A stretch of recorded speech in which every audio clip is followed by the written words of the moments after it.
So she passed away on Monday also.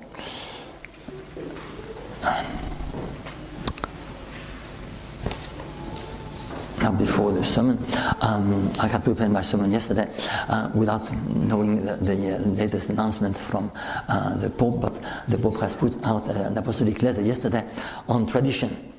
And I'll say in one word, we are keeping the traditional Mass here without compromise.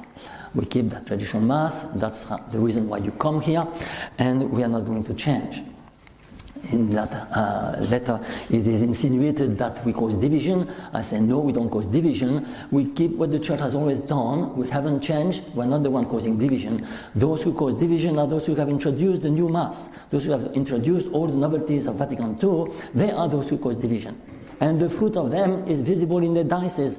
In some dioceses, like in Amiens diocese, half of the priests are above 80 years of age. In many dioceses, there are selling churches, and they can't serve the churches anymore because they don't have any more priests. So by their fruit you shall know them. That was last Sunday's gospel.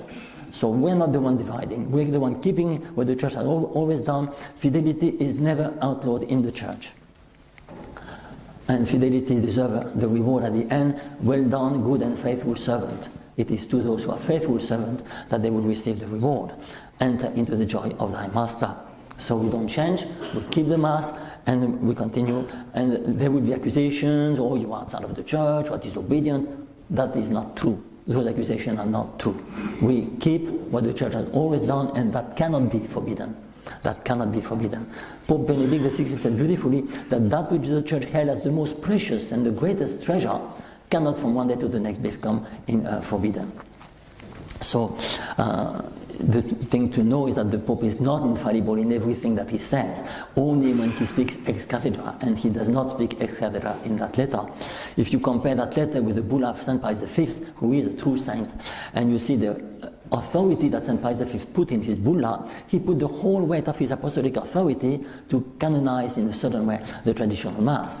In other words, to approve that which the Church has always done before and which continued after him, and that cannot be forbidden. It is holy, and holiness cannot be forbidden in the Church. So we keep the Mass.